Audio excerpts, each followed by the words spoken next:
Fun time. No, Are we back in here?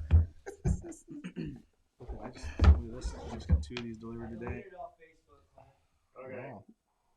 I wish You got the Sean would YouTube get those one? delivered. Okay. There's a feature on here that is going to change. Oh, wait. 82 people. Now we all Make okay. it- I always thought Back in freshman was action. the salmon best caught in the Columbia. Steelhead are fun on tributaries, and some are steelhead are fun plunking on the Columbia River. Yes, they are. But what's up, guys? That is true. Sorry about the confusion, delays. As you can see, we are in a new studio tonight. We got some new guests. We'll call him new since he's just been basically ghosting us for a while. New this year. Yeah, new this New this year. Back this year. Oh, there Yes. you go. Mr. Eric Swanson in the house today. And as you guys can see and hear and look at, we've got a blank slate of a studio. We It just really moved. We just moved from the old garage, and We're gonna have to start a new it's signature not- wall. Yeah. Oh no, we're just gonna bring that door in. Right, Yeah, there Ron? we go. Yeah. So we'll just replace You're this gonna garage door. replace the door. So we had a wall or a door in the old studio where everybody who came in for live feed would sign, That's right. and there was a lot of big names on there. So I think you're right. It's a good. Or we'll start a collection. height wall. We'll just take the height of everybody. as it, you know, Cameron will forever start. be tallest. I'll start shrinking first as I continue to get too old. Old timers. Old timers. Hitting that 4-0 mark. Well, do we even have anything to give Jeez. away in this new place?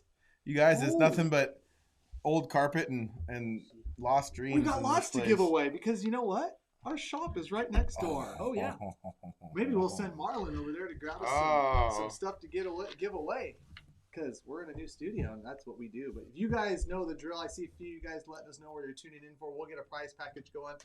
Let us know where you're tuning in from, whether it's the Northwest, whether it's the Midwest, Southwest. I don't really care where. Just let us know.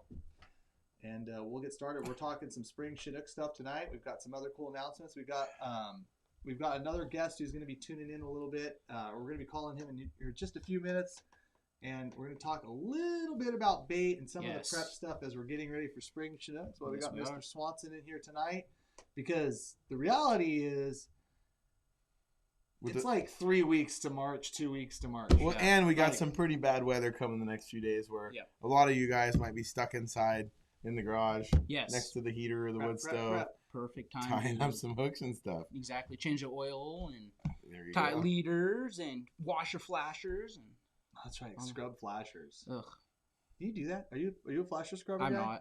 not. I'll scrub them once. Thank you. I'll scrub them once at the beginning of the season. Yeah. And then after that, they just. So stay you're on- not a guy who scrubs his flashers. I used See, to. that's what we're going to be talking about tonight, guys. 'cause That's just his Yeah. pop-up thing. I Pop-up no. bust up, but it's to intimidate you is what it is. Because he's like, he's talking on the phone and then he's working and he's just scrubbing stuff. And you're like, oh, this guy's busy. I used to be so like But- stingy on like washing my leaders and like doing all that stuff, but it doesn't make a bit of difference. I haven't found. It starts to gather mojo. Yeah. It's like that grime is. It does. I agree. It's like a plug. I It's try like, and are you ever washing your wobbler or your wobblers or your like your big giant killer fish and all that? Do you ever wash those or you just put more grime on them? no, I do wash them. That killer fish Religiously? will wash. Well, so like obviously like wrapping my plugs. Once I cut all my bait off, I will scrub them just so there's not residual herring or anchovies or whatever I'm wrapping It them with. dries out on the Yeah. way back or whatever. Definitely. Yeah. Pop up was scrubbing your what? My Good stuff. flasher. Oh, but as you can see, guys, that's the kind of stuff we're going to be talking about. Does Addicted do guided trips? You bet. In fact, you're looking at 3 of them right now that do guided Sure do. trips. And we'll Yes. do guided trips for Steelhead and Spring Chinook on the Big Water. Are you guys already done booking Spring Chinook? My Columbia season's full. Now I have 4 days left. There you go. Yeah. So we'll be talking a little bit about that tonight as well. Marlon, why don't you go? Someone just messaged me and said that when you guys are hitting that, it's picking it up super loud in the microphone. Really? Okay. We'll try to take it a little bit easy on the old table there, guys. Like I said, new studio. We're going to figure out all those little quirks and stuff for you. And a couple other big things we're going to do this year. One thing we asked on our discussion board on Facebook just a couple days ago, I asked the question, this year one of our goals was to get a bunch of new people in here and get a bunch of people talking in the studio. We got a lot of really good suggestions. But the first suggestion on there, like the first one, like 5 seconds after I posted it, was to get this guy on here.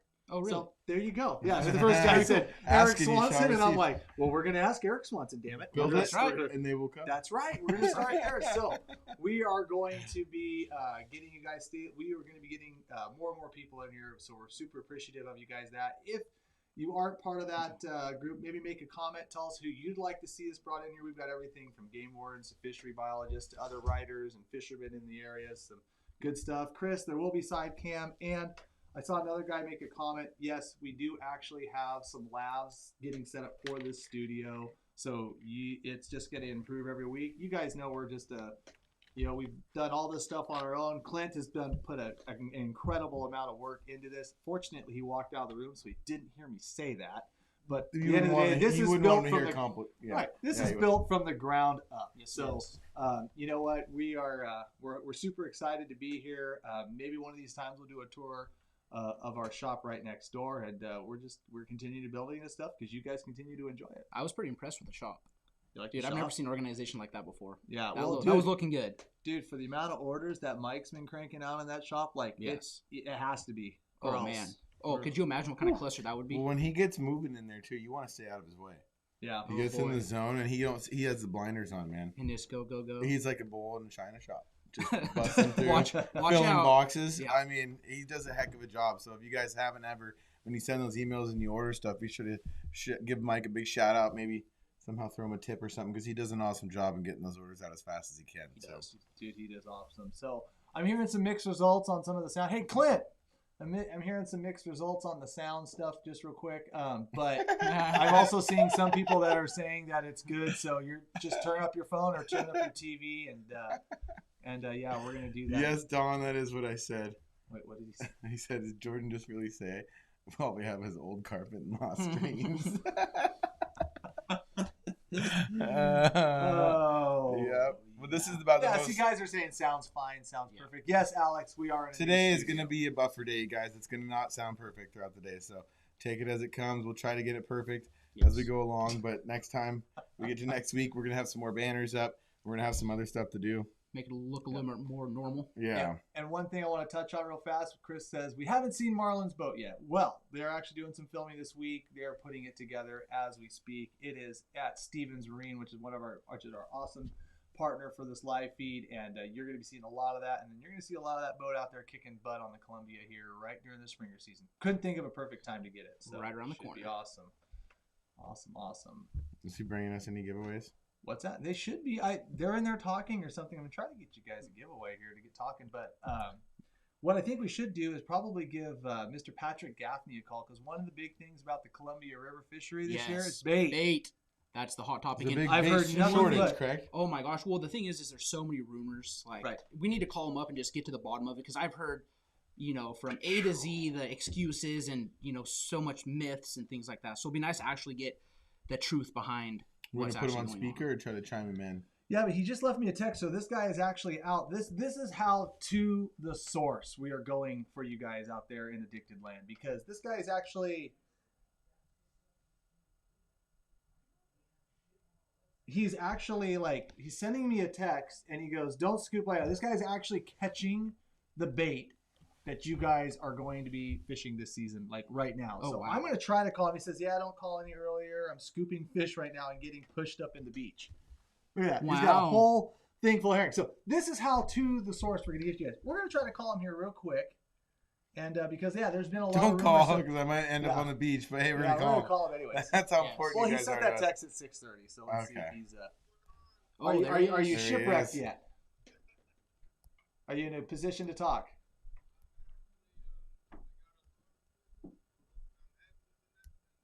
Okay, so you can talk. We're gonna fire you up on some speaker here right now to the group, and everyone's already saying I heard Green Label was sparse and blah blah blah. So I'm gonna put you on speaker here, and why don't you introduce yourself to the Addicted World, you guys? We got Patrick Gaffney. He is actually catching your herring and your bait right now. Why don't you say hi? How's it going, everybody? Can everybody hear him out there? Gaffney's Guide Service and Harbor Herring. And yep, we are out fishing as I speak to you right now. Just got a load of bait on the boat and we're heading to dump them off. And so this bait that you're catching is herring, and you're bringing it in. And I'm already seeing people making comments, about not having any green label. There's a little feedback going on here. Loud and clear. We're going to have to let this... Probably can't rest on it. Let's see if we can make this. Sound's getting a little fuzzy. Back the phone back. Oh man, maybe it was actually too loud. Okay. Yeah, you might hear some background noise on my end. I got probably hearing the engine. It's probably and stuff in the screeching. background. Of all the little herring souls dying right now. No, they're not dead yet. Oh, that's right. He takes them to tanks. They have to fast Starve. them. Yep. They got to get all the poopies out of them. Immediately, everyone's like, better. Perfect. Awesome, guys. It was probably like touching two mics together. Yeah. Sorry, my bad. I'm not a producer. Somebody's gonna get electrocuted tonight. Yeah. All right, so Patrick, tell us what's going on. Why are you out there right now fishing? This isn't even the time of the year you're supposed to be fishing, but what's going on? All right, so we're going to nip all these rumors in the bud right now. So the down and dirty truth of what's going on is we're out fishing, we're catching herring, but they're not green labels. We're catching orange label herring right now. The reality of the situation with the green labels is the shortage everyone is seeing right now is because of a couple things. One, the season in which they run, which is typically June, July, August, September, they weren't around as long. But the more important reason is myself and one other boat were the only two boats to actually participate in the fishery this year. So that being said, inventory got bought up a lot faster than everybody's used to. And that's kind of why you don't see any reds or greens or hardly even blue labels for that matter on the market right now. Right now, it's normal to not see green label herring. Any greens you typically see on the shelves in the store right now are from fall time, summer to fall, from that previous summer. So it's pretty typical to not be getting any fresh herring right now. We're pretty fortunate in the regard that we actually get to fish for these oranges right now because they're selling like hotcakes, actually, believe it or not. But that's kind of the truth, guys. It's it just kind of me and another boat, we kind of got dumped on a little extra burden to carry the load to supply the market a little harder than everyone else just due to the fact we didn't have as much participation in the fishery. So a couple things real fast, Patrick. I want to answer a couple of these guys. Different sizes. Generally, it goes, is there a yellow label that's even smaller than orange? Yep. So you got a yellow label. Yellows are the smallest, and they're about 4 inches long. Then it goes orange label, and they're about 5 to 5.5 inch. Then it goes reds, which is about 6 inches long. Greens, which is about 6.5, sometimes 7 on the bigger size, and then 7, 7.5, even pushing 8. You get blues, and then you get purples and blacks, which are those big halibut-sized horse herring you see sometimes. Right. So, yeah, and I do like Northwest Open Season's comment. Spoiler alert, Spring Salmon don't actually know what label your herring is. That is very true. But you're catching a ton of oranges right now, and that's going to be what people are going to be able to fish with. But you talk about, like, the supply and stuff, and you told me something that I thought was pretty interesting over the phone today about where a lot of that herring goes and really what the Puget Sound herring fisheries supply, and to give people an idea of, like, how much herring's going where and whatnot. Why don't you shed a little light on that? Yeah, so a lot of my product that me and my crew and stuff, we package up and tray up, almost half of it goes up to Alaska for all the charter boats in the sport fishing seasons that occur up there, and then another good chunk of it goes down to California in those troll fisheries out in the bay down there in Northern California. Oregon and Washington, in particular the Columbia River, it kind of, it's a real small percentage in reality of my total business that I do. So we have fish that goes all over the West Coast, and it kind of gets spread out all throughout. So it's the pie gets split up pretty quick if everybody wants a piece, if you know what I mean. That makes sense.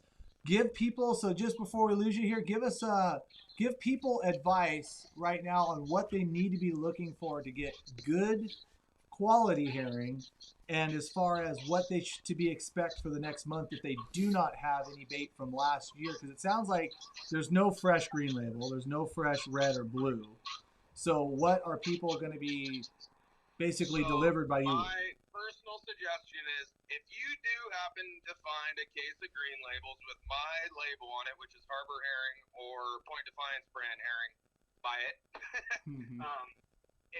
If you can't find any green labels, you know, these oranges, they're about 5 to 5.5 inches long. You know, it's gonna kind of have to be the new normal considering all things, and you might have to get accustomed to using them.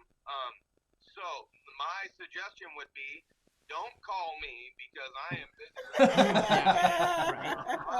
First things first. All the local tackle shops and my wholesalers. So call your local sporting goods store, tell them that you want it, and then hopefully they do their job and we can get some fish down to the masses down there. But it ain't happening before the Columbia season. No, not for greens, unfortunately. I mean, stranger things have happened considering this 2020 season we've had. It's about the weirdest season I've ever experienced. You never know, but count on greens and reds being pretty slim pickings to come by. Very good. Any other questions for him? No, I think he kind of got down to the dirty of it. Yeah, I just wanted to dispel some rumors, and we'll talk. And you know, in the coming weeks too, Patrick, you know, you do supply some anchovies and some other baits as well, and you know, there's other opportunity out there. So just, you know, for the guys that were one-trick ponies and only trolling herring, it might be a little tough. You're gonna have to change some tactics. Those orange labels, though, he's catching right now. He sent me a picture of them.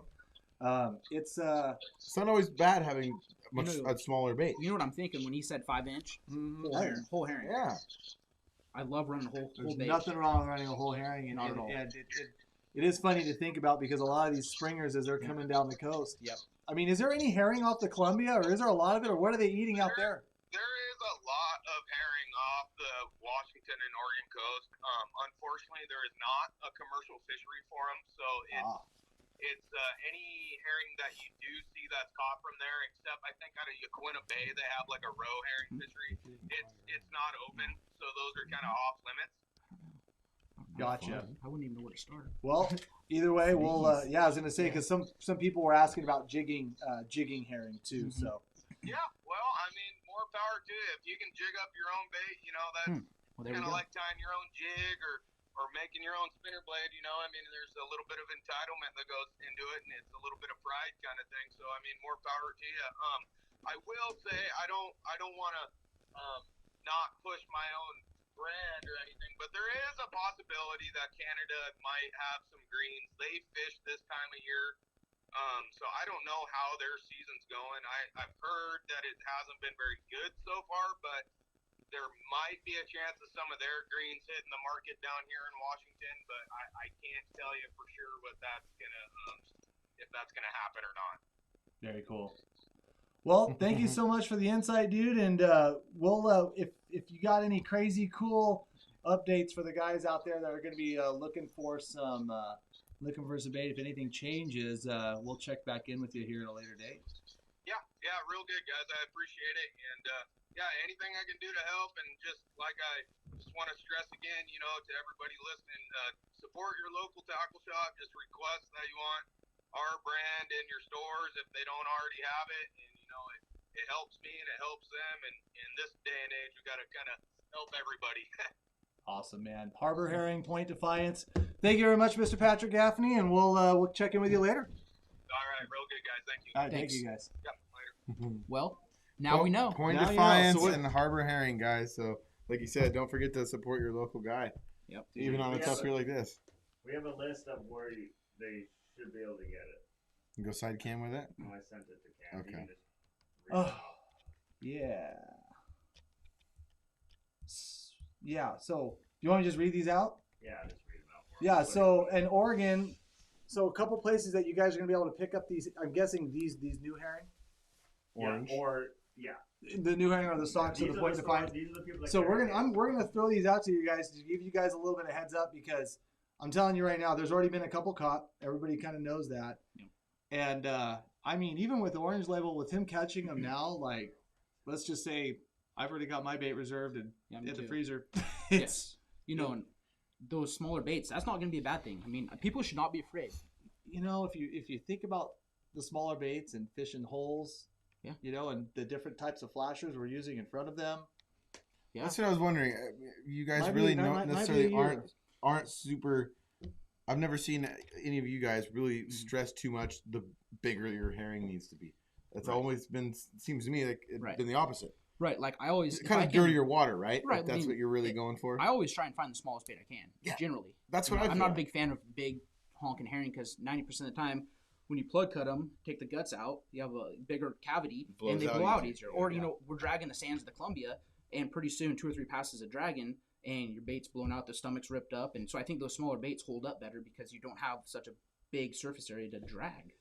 The other thing too with small bait is you can add stuff to it.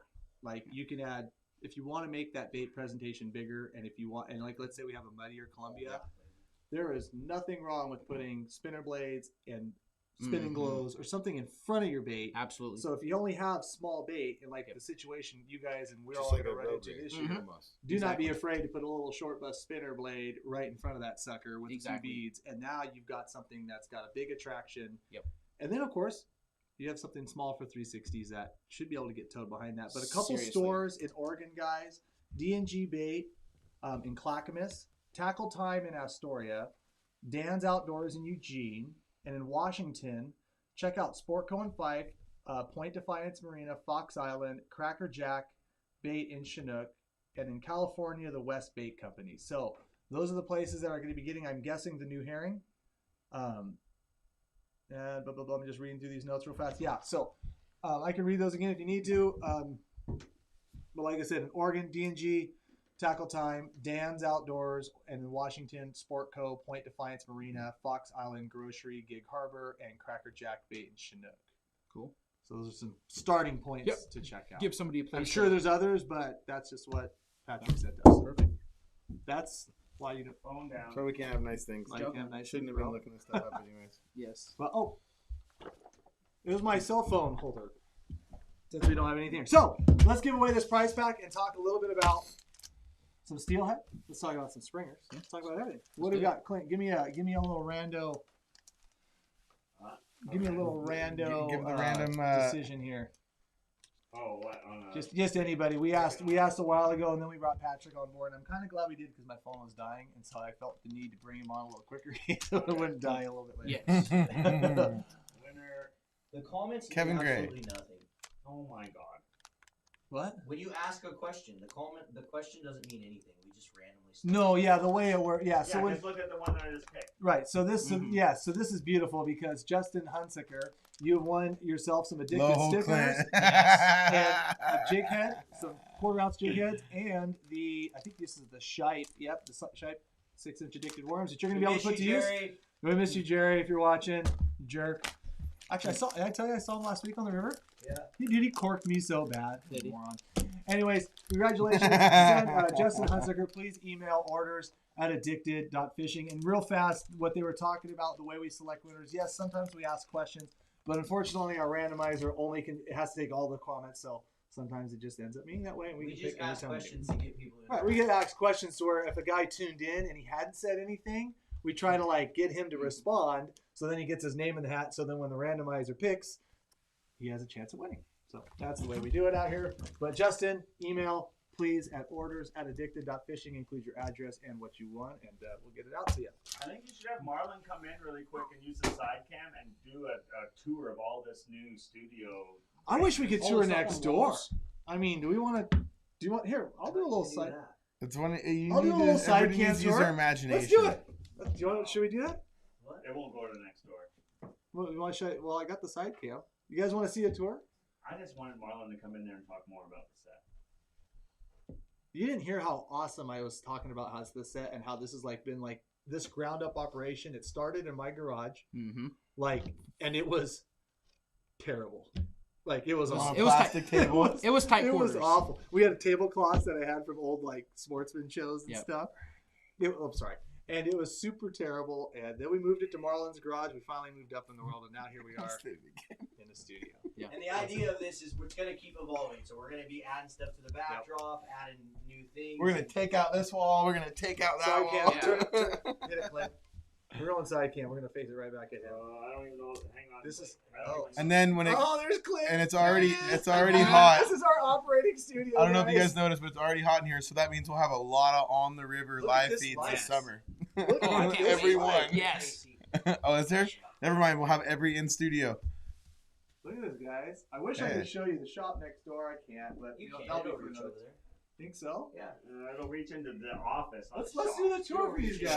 Show Marlon. Show Okay. the wall of fame over there. I'll try to Here. unplug it. Hang on. Go under. Yep. Office, podcast studio, Pizza. pizza. Where's Mike? Got my Where's notepad over Mike? there. This is so Black.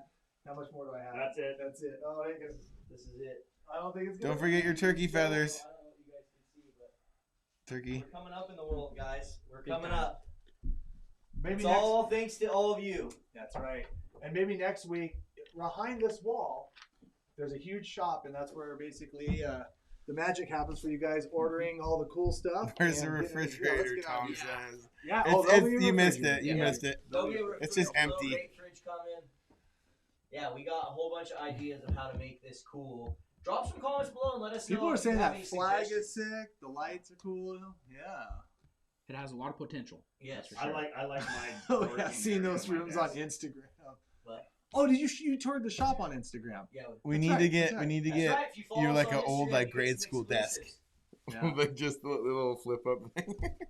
We'll go down to City Liquidators. Make a waterfall behind you with some of your guys' favorite ones that you offer. That's not a bad little suggestion. Yeah, there. ask some suggestions, Cam, of what They're they fired. what they'd like to see in the backdrop. I think the pin board would be really good though, and just be able to stick different like the products of the day that we're talking about, the setups. Yeah. That we can just like say examples. You know, maybe a dry erase board so I can draw funny faces. And Someone said Yes. it needs tiny. Yeah, I agree, exactly. It needs tiny.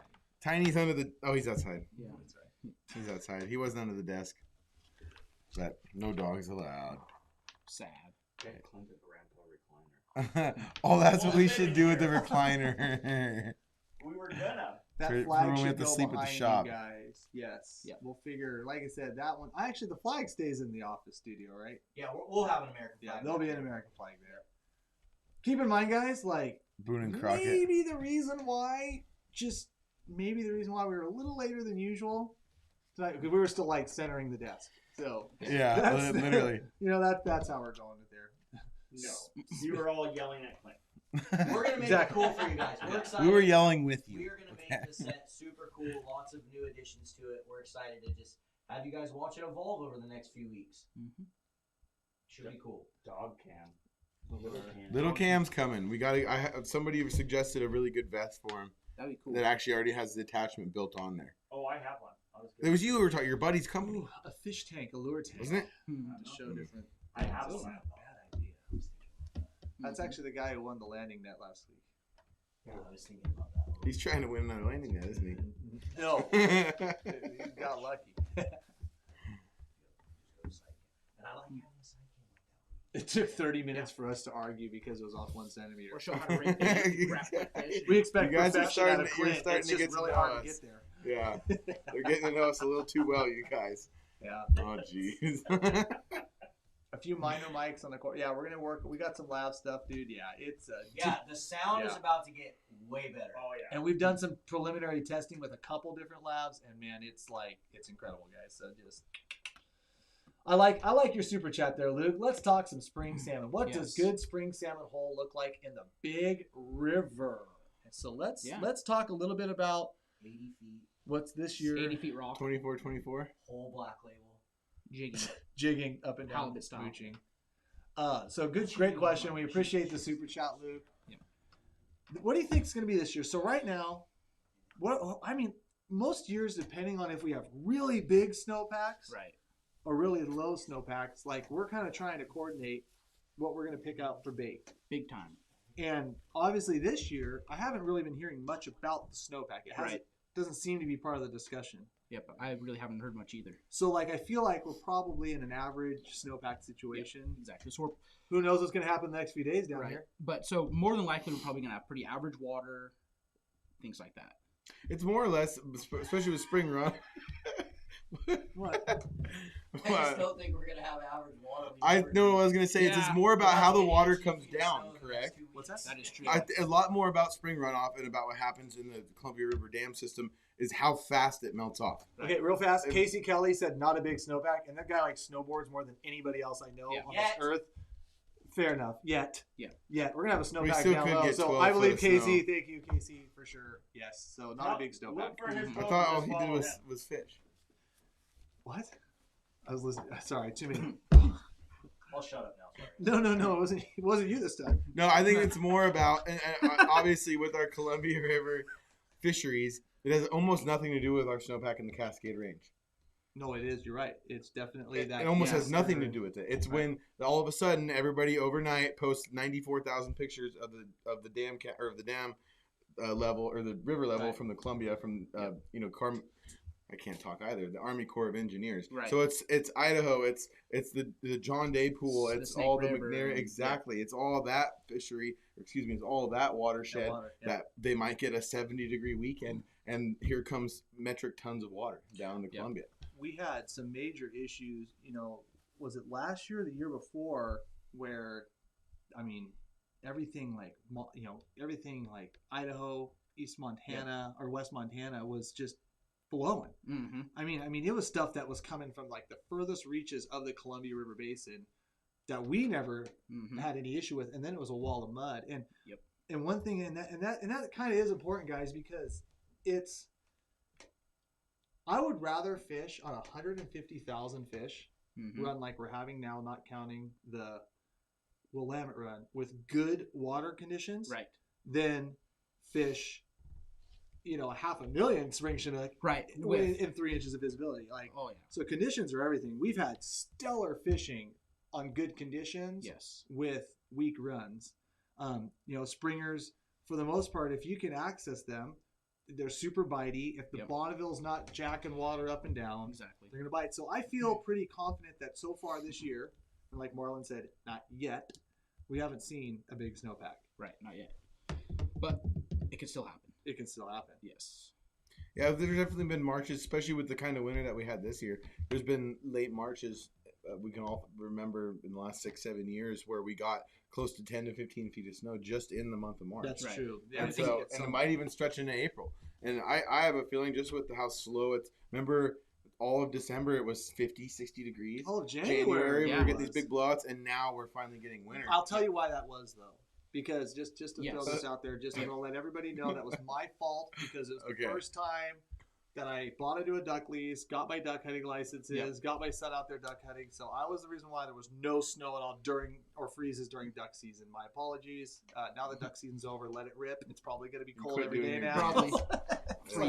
My bad, and Casey Kelly's a good point. Spring rains can do just as much damage on those conditions. Yeah, because remember that one year, Casey, 3 or 4 years ago, where it rained every single day in March. Yes, and it was just the whole fishery was just a mess. Well, remember, I think it was 2018, the last time we could fish the lower river, and we woke up. So we went from having perfect conditions to we woke up the next day and the river had come up 3 feet, and it was 18 inches of visibility, and we back trolled and still got them. Remember that? I do remember that because we were going straight across there. Yep, and you were sitting there back trolling the little chovies.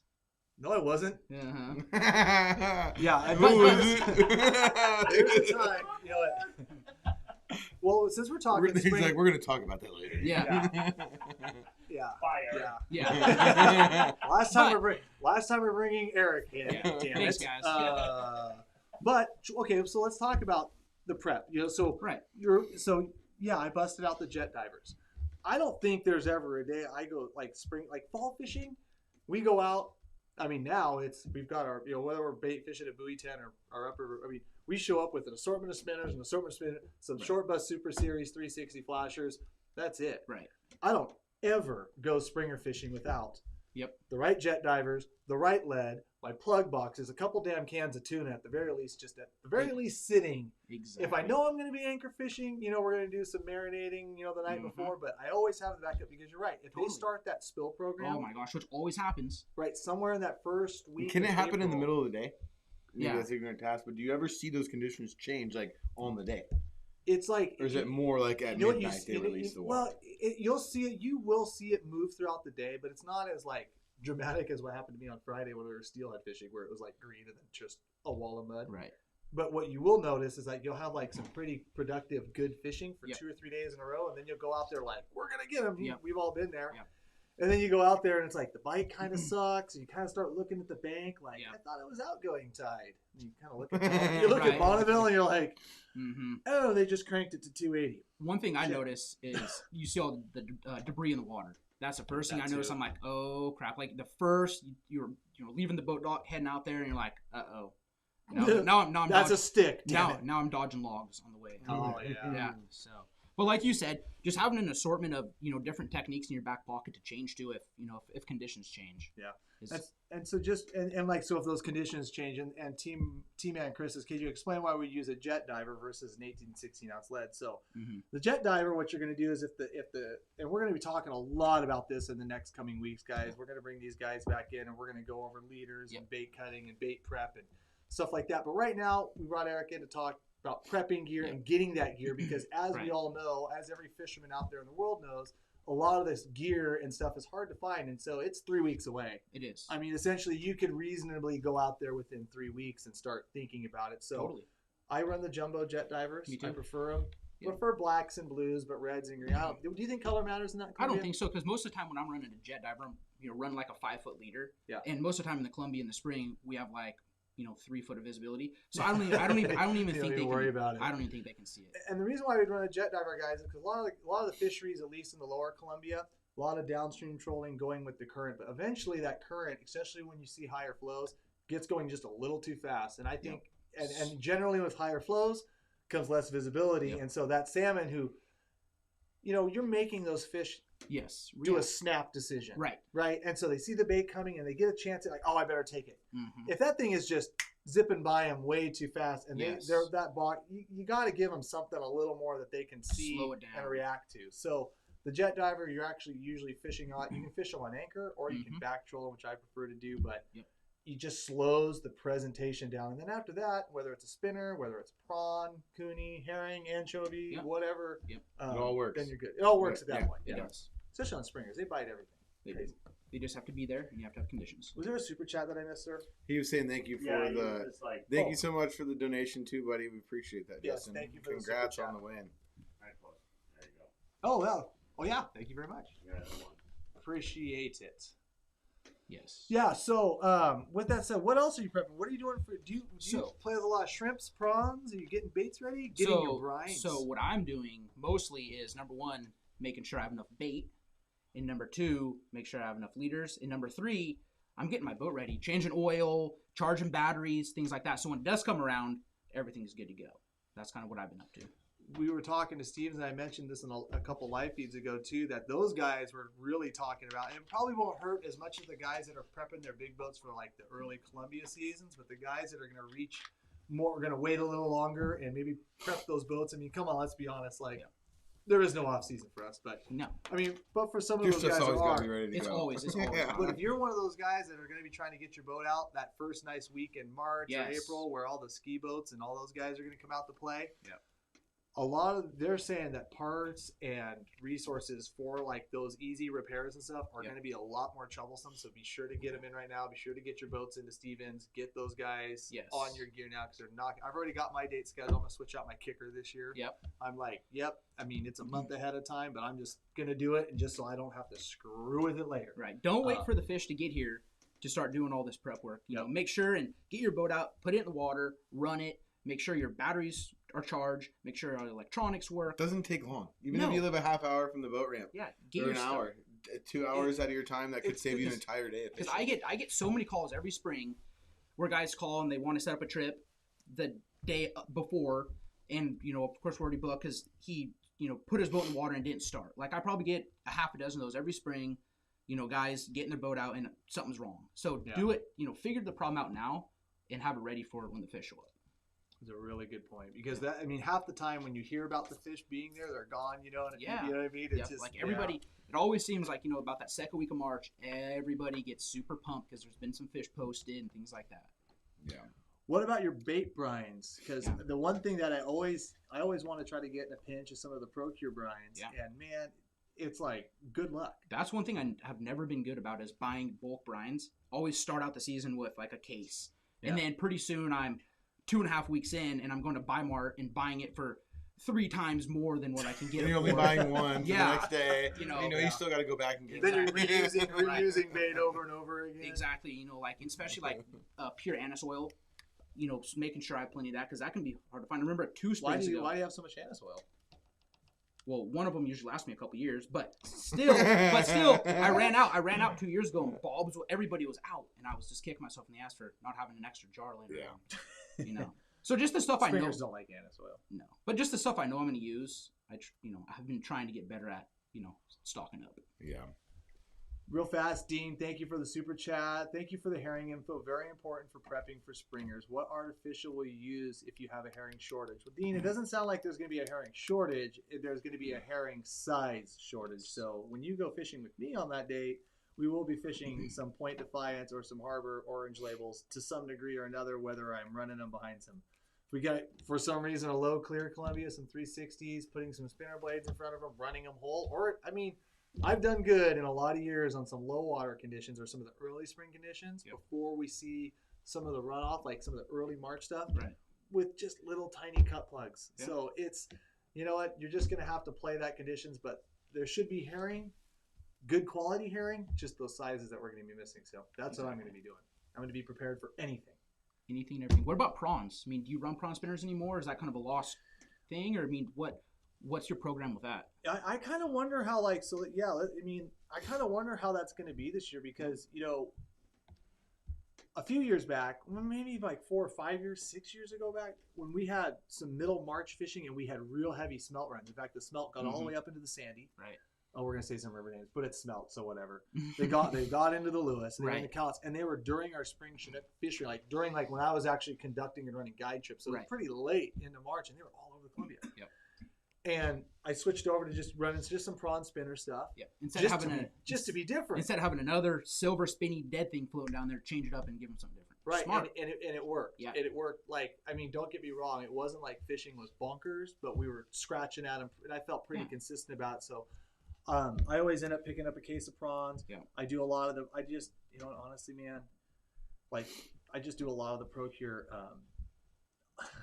I just do a lot of the... Let's hear some secrets. Yeah, I know you're starting... It's not secrets. It's just... It's not secrets because, I cure my prawns like I cure my eggs. I just use, the ProCure Red Prawn Cure just to cure them. And then after that, I don't do a lot more about of consistency, getting them to stay and fish well for a longer period of time. It's just more about preserving them and coloring them. But then the night before I go out fishing... Then I'm adding those scents, adding any other chemicals that I want to add to them as the water gets warmer. That formula for prawns, as the water gets warmer versus when it's colder, 2 completely different things. As you see fit, you just add to what you think the fish want or what you're seeing the fish want. Smart. Yep. So I'm not throwing all my prawn cures in, anise or into garlic or into bloody tuna oil. I'm not doing that. I'm kind of And then also too, if the water comes up and it turns into an anchor fishery, prawns, really smelly, really scent heavy prawns work, really good for that too, and they'll kind of mix as that goes. Yes, exactly. So but once again, with same thing with the brine, you better have those damn cures ready to go. Yeah, as well. You don't want to be doing. You're not going to find them in the end of March. Right, exactly. You're not going to cure up your prawns the night before. So no. I want to be ready. You're going to be ready. Exactly. Saw some really good question here. Can you scroll up real fast? I saw it and then I kind of forgot about it real quick. Saw a couple that really were smaller baits, tighter roll behind the 360. You'll absolutely say that's right, Randy. I guess we should talk a little bit about the guys that are going to be prepping for the bank. And there's one thing I can think of for that, Adam. That's a great question. I know we don't do too much bank fishing, but we've done a lot of tutorials, and a lot of fun. And dude, heck, you guys had a lot of fun last year. We all did. Yeah, it was a great time. And there's a lot of years when that water's up, the bank guys just crush the boat guys. Yes. So first thing that comes to mind though, if you're one of those guys that really wants to participate. And you really want a certain color spin and glow? I was just going to say that. Buy it now because those popular chartreuse and reds and glows and things like that. It's so funny how they just like even during steelhead sockeye season, they're just gone. Yep. I mean, there's nothing. You're like, oh, I want like a black wing chartreuse dot one, and you look and there's like nothing black and nothing chartreuse, and there's like some. I mean, it's. You're sitting there like, oh, these are my options. Oh, Like, so I funny. better get a case of Sharpies. Yeah, no, exactly. Yeah, start blacking the wings out.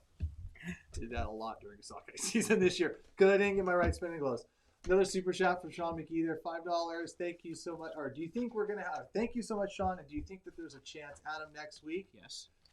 Unless we get the flood of 21, which would make sense considering. Yeah, it might be apocalyptic and just. Yeah, but we might get all the landslides. You know, you might actually want to get at them if we get snow right now. No, it's No, not. it's not. Shut up. There's like 50 degrees. I don't know where they think I'm this, hotter than heck in here. I don't know where they think this damn snow is going to come from. It was 49 really nice. degrees driving over here tonight. Yeah. And we are, anyways. Cali watermelons for your spinning glows there for sure. But I think next week you're probably going to have a really good chance at them because, and I'll tell it because there's a lot of guys that definitely, probably getting the itch. Generally, there's always a pretty good little push of spring Chinook going in the Columbia River around Valentine's Day. They actually call them the Valentine's Day fish. Yep. And the reality is if we get all this, it's not just a catchy name. It's not just a catchy name. Okay. There's a reason why. Gotcha.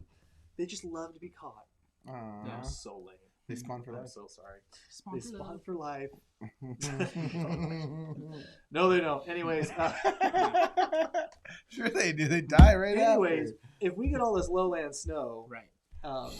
over the next few days, and then we have a pretty drastic warm up with with another pile-on of some precipitation, we could see some higher waters later in the next week and some muddier waters. So you might even have a better chance this week than you might in the subsequent week until that clears out. So, One thing I noticed, too, is you get a drastic water temperature drop, and that can really hurt the bite as well. So I think the Columbia right now is sitting at like 44, which is pretty solid.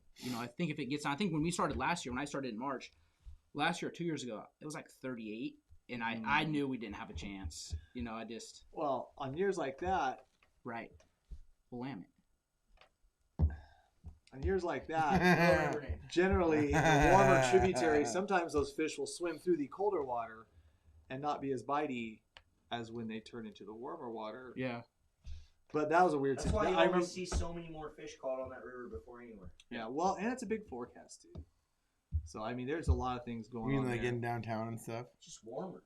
Just way more biting. While the sturgeon are in there. They like the needles. They like the needles. What? Oh. What about spawn bags and beads? We slay Chinooks and spawn bags and beads in Toronto. Well, of course, we'll be talking more about that once we get into this tributary. For us here, for us, our tributary fisheries and when we're starting to use some of those kind of baits, start more in April for us. There are, I'm sure there's some places. You'll hear of a couple. You'll hear one tributary in particular that I guarantee will have a springer caught on it next week. Some steelheaders will start picking on them. Mm-hmm. You just see it, but for mostly for us, it's going to be a little later on into April, May, and even into June. And then we're going to talk lots of in-depth stuff about eggs, spawnbacks, tuna balls, all that good stuff. For sure. And then. Holden, you got another super chat. I bought a fishing kayak and would love to hear some tips and tricks and maybe even a video about what you guys think are the best setups for kayak fishing. So, ironically enough, I'm going to say it. We're going to say it. All right. We have partnered with a kayak company that has really got some really cool, innovative stuff. I don't really want to get into it too much because, truth be told, I don't think it changes the kayak game completely, but I don't think any one of us in here has caught a salmon from a kayak. No. I haven't caught a fish from a kayak. Yeah. So I don't even think I've been in a kayak. Dude, they have. Okay, so like my bow mount, the spot lock. Yeah, they've got it incorporated down to a kayak. Wow. Into a kayak. That's a trick. It's Old Town Kayaks. They've got it incorporated to it. We have partnered with them. They're with a great partner of ours, Johnson Outdoors and Hummingbird. I know you guys have heard me talk about the electronics and finders. On a table. Sorry, that's what I do. Shut up. Anyways, so you are going to see a lot of kayak content because I've got some big ass plans. I want to do like bottom fish, everything. Catch some spring. I cannot wait to go out fall. We're going to take that thing across the whole state. Exactly, and the cool thing is, everyone watching, we're gonna just show you guys exactly how to do it. Like us going and not knowing anything to us going out and learning it and trying to do it and fishing. That'll be a lot of fun. I can't wait. I can think of a cannot lot. wait to get towed around by surgeons. Oh, dude. I want to so bad. Dude, I'm thinking That's the first thing I want to do. A lot of bass ponds this Oh. spring. So man, yeah, Ooh. and yeah, they do have the spot lock We're gonna have to feature go on the gravel kayak. tour. Dude, they're gonna get some mileage. So you will be seeing a lot of kayak content. We're gonna definitely be getting that out there for you guys, and you'll be seeing. Oh, it they're real soon. already loving it. Yeah. People Yeah. are getting excited. Oh man, yeah. And Tyler Hicks has some great kayak. Yep, we've seen some of his videos too, and there's some great resources out there. But now we're gonna. Yeah, Tyler Hicks We're is gonna actually give it a partnered shot. with Old Town. So I was gonna say, any of you big time kayakers out there that want to collaborate, and if any YouTubers are watching this as well, and you want to go out and do some crazy Guiding stuff from on a a kayak, kayak is Yeah. gonna be tough. or tell your favorite kayak YouTuber out there to hit us up and do Yeah. us fishing and teach I us want to get a little how basket made for Little, so he can go out there. Yeah. Yeah. He's gonna ride on the back. Although they've got He'll like some love it. big storage like stuff where they can put like a 30-quart cooler in the back. Or a I dog. Plus got- your me and battery? Me and Jordan got 12 footers. You got a 13 footer. Why do I have? You got a huge one. Why do I have a big one? He wanted us to have 113. Oh, okay. And you're I got a taller. 13. so- Oh, okay, that's why. I figured you want to have one for Little. Little has some extra running room. We'll trade. Running okay? room. Yeah, no kidding. We'll I see. How, figured if obviously, anyone- we're I excited, figured guys. If anyone was taking them out in the ocean to go after Coho and stuff, it would I'm be doing you, it. so Yes. I guess you're guarantee 13 you, I footer. will. Well, once we absolutely do start it. inching into this, me and Cameron are going to go start dropping waterfalls in our hard shells. Back. Let's I gotta catch get my and steelhead. flexibility back because that ain't happening. We'll go That ain't just- happening anymore. We'll get you man. into some Can't yoga. end up in the hospital. I will end up in the hospital.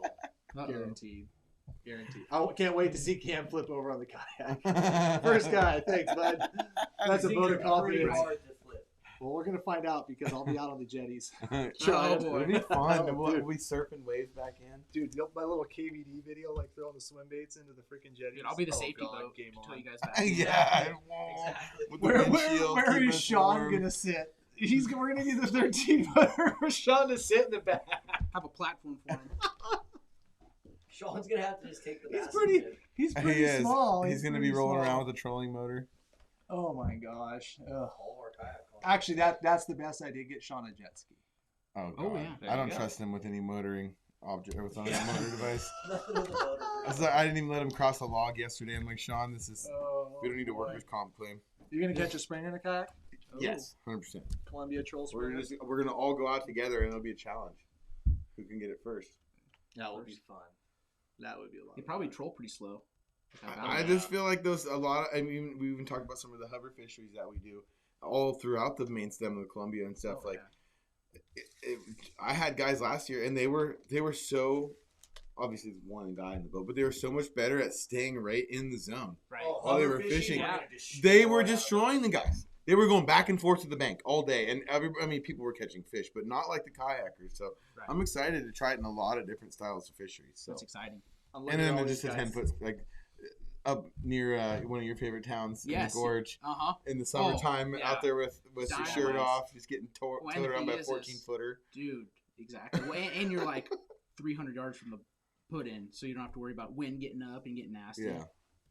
Yeah, I can't This wait. just totally turned into a kayak. yeah, we're Since just it ranting, did, yeah. we like your guys' suggestions, and so I'm just going to ask the question real fast. How many of you guys out there want to see a lot of kayaks, and if you do, kayak content, and if you do, give us a suggestion on where to take those bad boys because we're going to be looking for spots. And I've got the prize pack with the Addicted Worm, some stickers, and a pack of our jig heads for you. So let's hear them, guys, and we'll have Clint pick a random winner here in a second. Well, let's talk those last little bits of prep, you guys. Other than that bait, We got total sidetrack on the Yes. kayak. it's team. 8 You can tell we're all o'clock. We excited got about it. 550 people watching still, or 570 or whatever. One thing I would say too is stock up on your favorite short bus flashers too. Oh, that's right. I mean, those things fly off every shelf first week of March. You You know, I- all like the Sweet Abbeys and the electric pole dancers and like all the standbys, the good classics, dude. They're always gone. Oh, and also Such a good point. number one thing that goes first besides short bus flashers, 4/0 hooks. Oh, Dude, first week of April, there's not a 4/0 hook in Oregon for sale. in Oregon or Washington. I'm from Oregon, so I mean, Yeah. just gone. Yeah, gone. You are Seriously. right. Yep. And it's funny because you go to the rack and you see hooks from far away. Yep. And you walk towards you, you're like, oh yeah.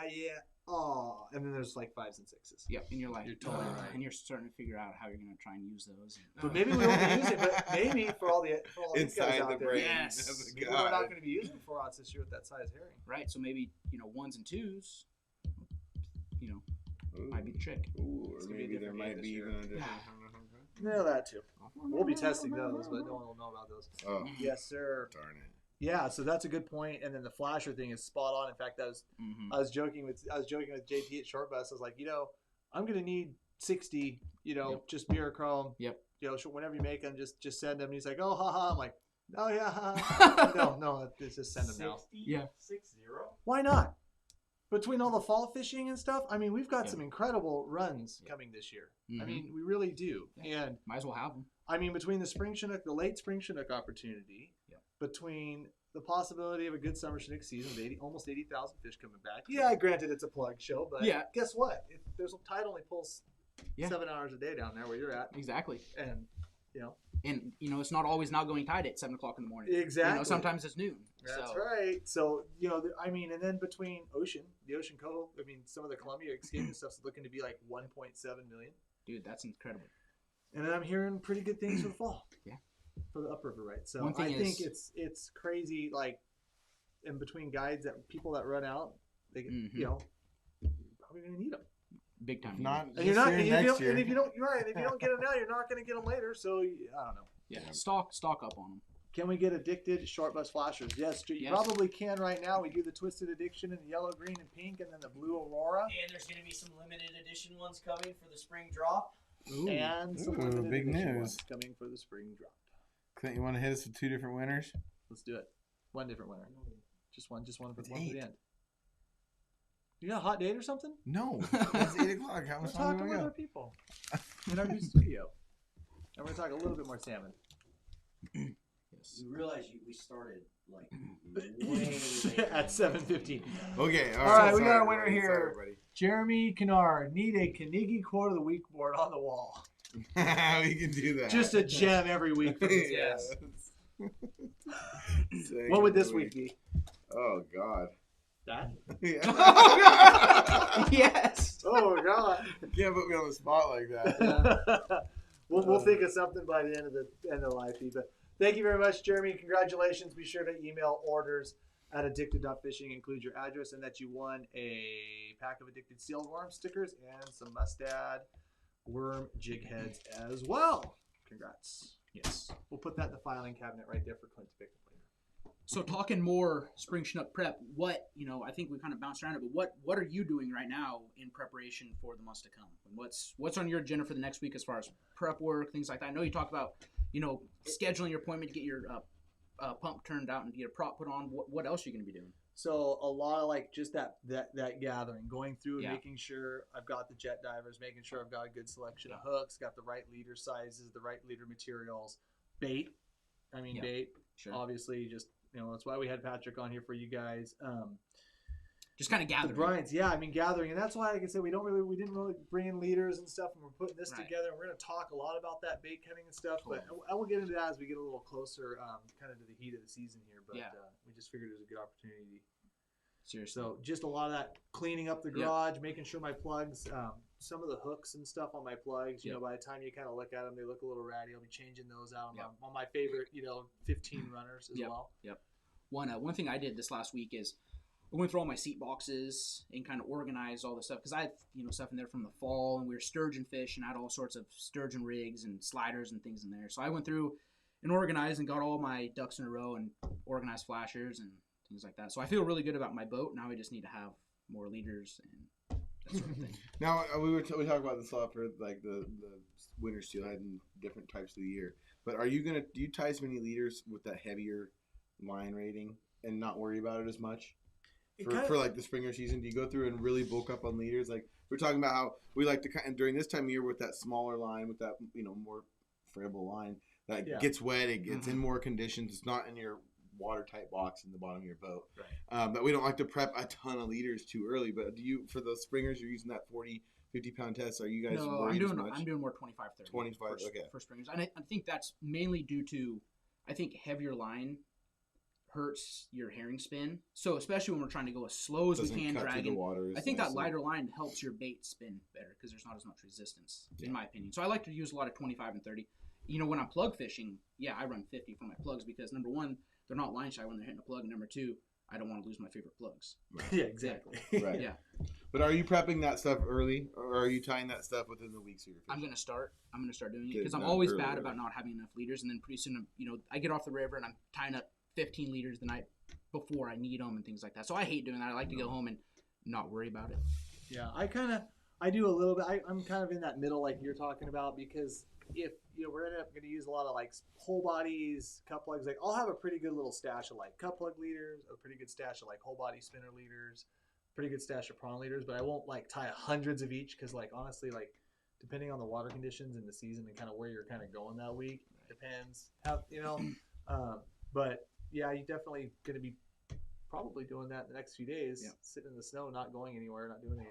Yeah, nobody should go anywhere and do anything. Nope, it's going to be tragically dangerous out there, boys and girls, and you pretty much should not go anywhere. Don't even think about fishing because snowpocalypse is upon us. It's gonna be dangerous. For those that don't live in the Portland area, we're supposed to get like 6 inches of snow, and it's going to like shut down the Northwest. So for all you guys over in the Midwest, like snowpocalypse for us is like 2 inches, and it's over. Yeah. Like the news is going to cut like from their it's programming to like the snow is sticking in the West Hills right now. Yeah. There's a flurry on the ground. There's a dusting in downtown Portland. There's a dusting in downtown Portland. Run for your freaking lives. Yeah. Like it's pretty I can't crazy. wait for the videos of cars piled up 15 deep on the hills. That's the thing. It's like the 2 inches of snow, like it doesn't seem like a big deal, but no one knows how to drive in it. Yeah. Nobody. Everybody slams on their brakes and goes sideways and drives off the road and hits each other.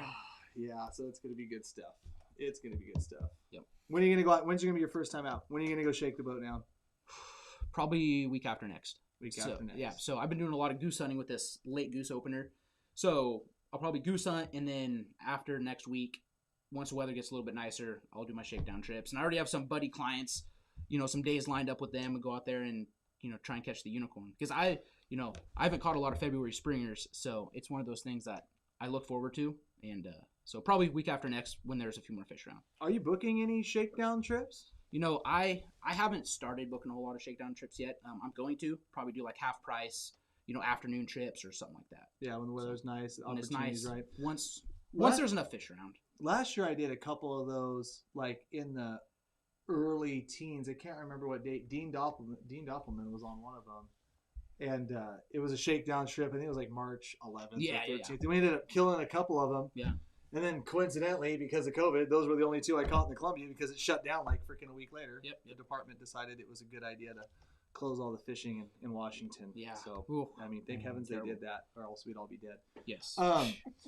Regardless, so we didn't even get a chance to do it, but ultimately those shakedown trips are the only time we even got a troll in Columbia. That's terrible. Until like May. Well, it sounds like this year our opportunity is going to be much greater. A little bit different. Much. A little bit different. So yeah, but I mean, are you going to offer those? Yeah, I'm going to absolutely. Yep, you'll probably start the first week and a half of March right before I start. What are those kind of trips? What do those kind of trips entail? So they're like half-day trips. We go out there, and most of the time when I book those, shakedown trips, it's for guys who want to take their own boat out, and they're interested in how to cut and rig a herring, and how fast to troll, and kind of where I'm at. That's 95% of the people too. Is they just kind of want to know where to go. So those half-day shakedown trips are mostly just learning trips because the chances of catching springers early on like that aren't as great as towards the end of the month when they really start cranking in. So. Yeah, but you have a chance of catching them. You do, absolutely. Yeah. Yep.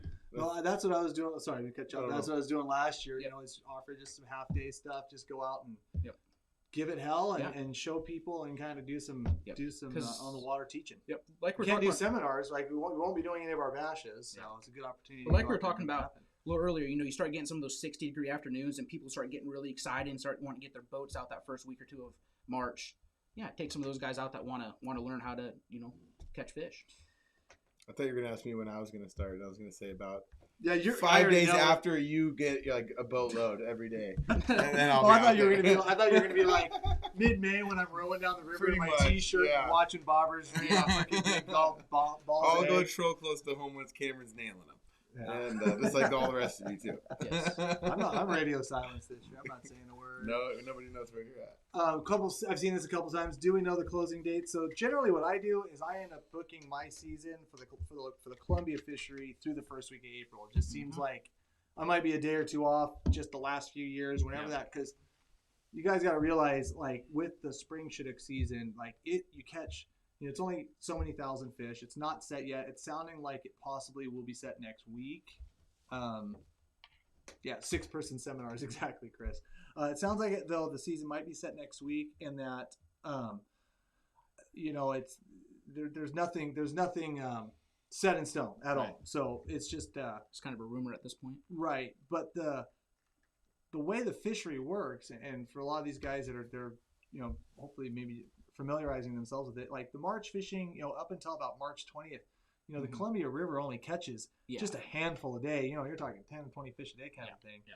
But then it really quickly ramps up to where we could end up killing 1,000 fish a day, depending on where the river's open, and depending on conditions. And so they really cautiously run the fishery with a 30% buffer, and it just seems like the last few years, once you have that first weekend opportunity where like the masses of people are going to come out and fish, that's usually enough to like put up the red flags and have the season shut down, and then they reassess it, and then after that and see if there's any extension possibilities. So that's why the season is so short, but it's because we can kill a lot of fish. The fleet can really stack it up quick. The fleet can really stack it, and it also depends on where things are open. And I'm hoping that things will be a little bit different this year, considering the fact that some of those tributaries that have kept us out of the lower river are looking a little better, and there's a really, really strong willamette run. So I think there's a lot of evidence there to hopefully give us some fishing back from Woodland to Astoria, but we'll have to wait in and our see. backyard. I know. I wish it would spread people out and make it happen. Yes. So, well, who knows? We'll find out next week, though, guys, and but something to think about. Because if they do that, we're going to start fishing a little earlier than what we generally do. Yes. So that's why we're here talking about this, because we could be springer fishing in like 3 weeks. It's on the horizon. Yeah, so close. It's so close. So close, guys. So close. When are you going to do your shakedown trip? March 17th. No. Huh? Your shakedown trip, March 17th? March 17th. Oh, yeah? Yeah. Unless all the Steelhead rivers blow out the second week of March.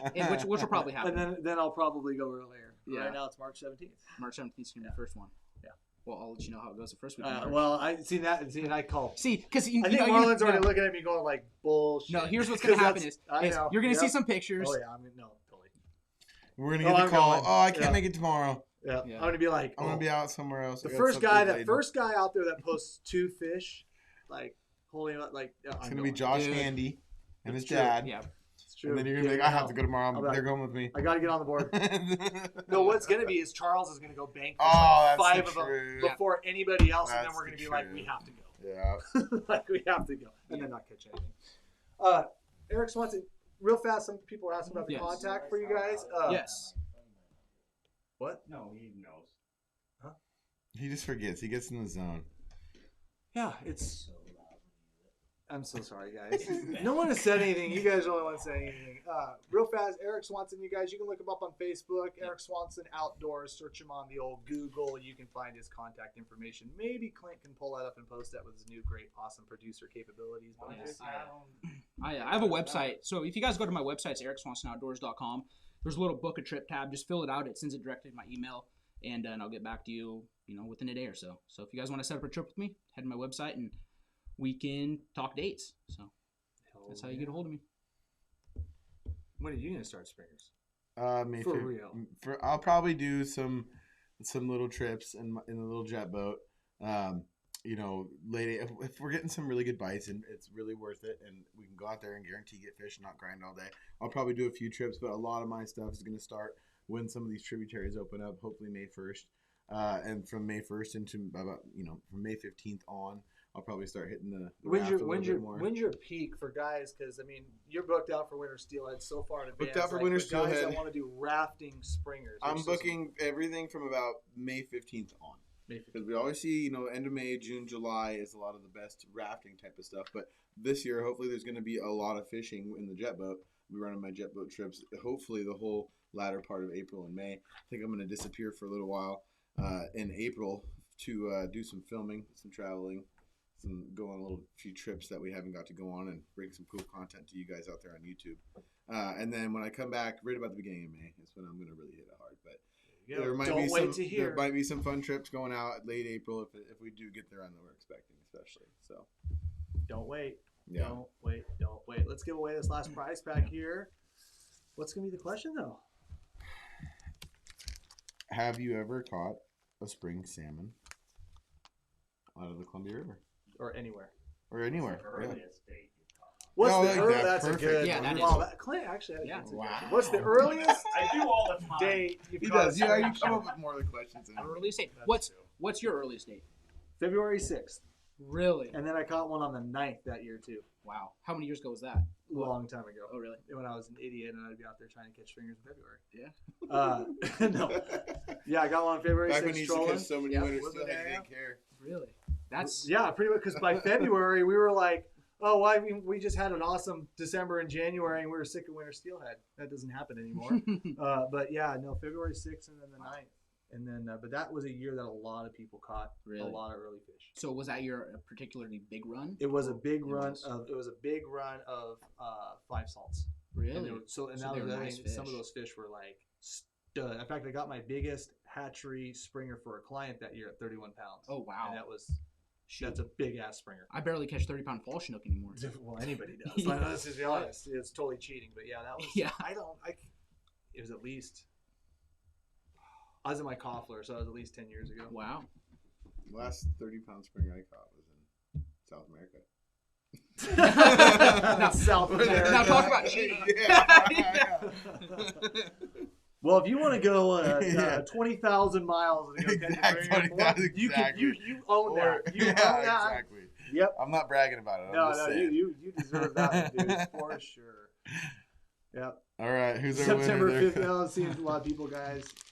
29 pounds on the 4th. Oh, that's a nice one. Limited 2 springers. Got my friend got one of the wells February 13th, 2004. Yeah, those early 2000s were a lot of fun. February 18th, February 8th on Vancouver Island. Cheater, you're cutting them off before they get here. Just kidding. Mid-March. Have yet to get one. Pretty interesting. February 21st. That's some good questions and some good comments here. Early March. Complete luck while fishing for steelhead. Yep. You're going to hear about that next. Yeah. It's going to happen. Yep. My first one was later in the year with Swanson. Oh, there you go, Chris. Aww. Cam, what is going on? Well, that's sweet. What was going on with the Lammet? Or I missed it. What was going on with Seasons? I think we're going to hear next week. 30-pounders all get gill netted on their way in. What? This is somebody said. Someone said 30-pounders all get gill netted on the way in. From who? Who gill nets them? I don't They know. haven't gill netted for spring Chinook in what? 3 years? Yeah, I was 4 gonna say years? since 2018, I think. Yeah. They are Control getting those, right? 360s and triangles. I don't know. at the same time. Have they announced yet if we're gonna get barbs on the Columbia, or are we barbless again this year? I'm assuming we're barbless. Yeah. Why would they ever think it'd be a good idea to give us? Well, I just figured every other year. Yeah, every other year. Don't Yeah. yeah, yeah, Yeah. Yeah, it could be 2000, yeah. 2019. Hold on. Let me tell you. You got a coin? No. Yeah. Yeah. Yeah, we're gonna do it this year because of this. Oh yeah, we're gonna do this year because of that. Yeah. It doesn't really matter science anyway. We just want to figure out how to screw with you guys. Anyways, Pretty much. we don't really have any consistent or solid management plan, so there you go. Is it effective to troll 360s? I was just looking at all. I was going through the regs last night of all the steelhead rivers where you can fish with barbs, and then all the ones you can't fish with barbs. And I'm like, My favorite. Oh yeah, rivers with 3,500 fish.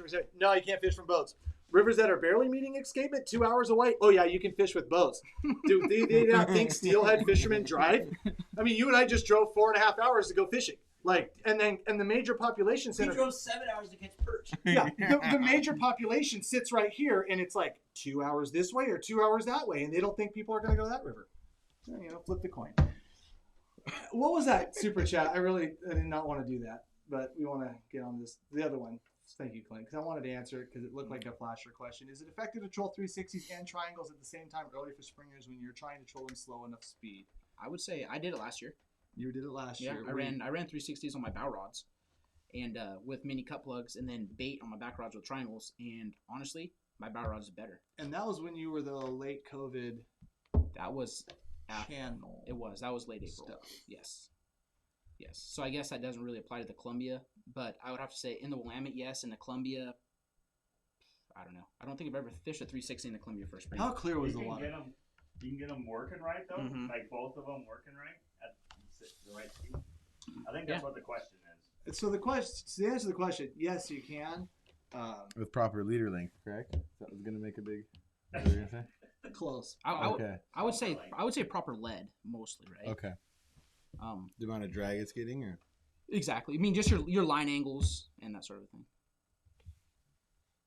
I think if you want to have good 360 fishing, you have to have clear water. Like that's my part. So like on my shakedown trip, I ran triangles and herring Right. and caught a fish, Right. and then like the bite didn't die. We didn't see any of the fish caught that day for like 40 boats. So I'm like, let's make some passes with 360. So we switched out 360s. I kind of make my bumper lengths Right. to where I can like quickly change out, so I don't necessarily have to run both at the same time. Totally. And then I caught one that. But like that's Yeah, I think I remember. Was it this last season or it was COVID season, yeah, because it shut down right after. when you caught a springer on the Columbia with Yeah. 316 spinner, A little spinner. and it was like water temperature was like low 40s. Right, but the But- water was clear. Sure. And if you want to have good 360 fishing, I feel like you think of those fisheries where they are really, where they're productive and where they're Right. not. I Sure. think it has a lot to do with water clarity. And if you have those fisheries where you only have, because we can keep triangles, and I know we're getting into a whole other discussion we're going to talk about later too, but you can keep triangles, like those springers run belly in the dirt. They're not suspending, and they're not doing that, and they're in the dirt. We as anglers, just for the most part, fish triangles so much more efficiently Right. along the bottom, bouncing lead with triangles. Totally. When you're doing the 360s and you're speeding up or slowing down or doing any of that stuff, you get all that movement up Yeah. and down. Because you don't want to be When you have clearer water, that if it pulls up off the bottom, the fish can still have a shot at it. right. In that Columbia and in that 18 If inches it's- of visibility, if that thing goes a foot or two out of the way, you're out of the game. Right. You're not even fishing. Totally. So that's exactly. Yeah, I run that setup in the Willamette Buoy 10 in Columbia. It's so consistent. Probably in clear water. Right. But think we'll that's- see. I don't know, that's my take on it. Yeah. Why are you laughing so much? you hit the table. Oh gosh, dang it! So bad. No one's saying anything except you guys. I'm so sorry. Nothing got me thinking about it. I'm bringing furry handcuffs. Can I get the Bernie mittens so I can sit here like Next this? week's episode It's takes like it's not tied up. place on the casting couch out there. Oh god, I apologize, guys. All right, last giveaway. Yeah, here, last Clint. giveaway here. Thank you for the. There was another super chat too. Jordan and to then- sign my Jordans. There you go. I can sign your Jordans for you. That's or your right. magazines. Okay. When you guys plunk using fish finders with your boats, what kind of features are you looking for? Flat bottom, ledges, etc. Yeah. Ledges, 100%. So when you're plunking, you want to be on what I call the fish highway, and all these fish, they're running contour lines, ledges, things like that. So when you're plunking, you want to have a good ledge to where those fish are going to be running a certain area. You don't want to be plunking a big flat area because they could be anywhere. You want to be on a ledge where those fish are all going to be kind of congregated, and if it's 10 feet or 20 feet. There you go. There were some. Thank you for there the were super some chat. awesome comments there at the very end. On what? I don't know. We'll see. I Oh can't read gosh, what them. are he's picking randomizers There- picking a winner. Yeah, Pick a winner. Clint's always picking a winner over there. Okay, this is how it happens. Ready? No blue. Ryan Paul. Ray Paul. Ray Paul. Ray Paul. Ray Paul. Adam Keenan and us thinking about black hoodie and a camo jacket. Well, that question just won you an addicted prize bag, Ray Paul. So email orders at addicted.fishing. Tell us what you won. And yeah, there you go. All right. Include your name. Include your name. address. Your shipping address. I'm tired now. Include your name, shipping address, and what you want, and send an email to orders@addicted.fishing. That's right. And we will get you your stickers, your jig heads, and your worms. The shipes. Worms. Awesome. Awesome, guys. Well, Eric, thank you for being here this week, and we'll be seeing a lot more of you, and probably our good friend Popov in here pretty soon. That's right. We got to show off this new studio that you're going to see over the next few weeks. Get completely doctored up. It's going to be fun for him too, because there's going to be something new just about every time you guys tune in. So we'll see you next week. Yeah, awesome, guys. Thanks, guys. Laters.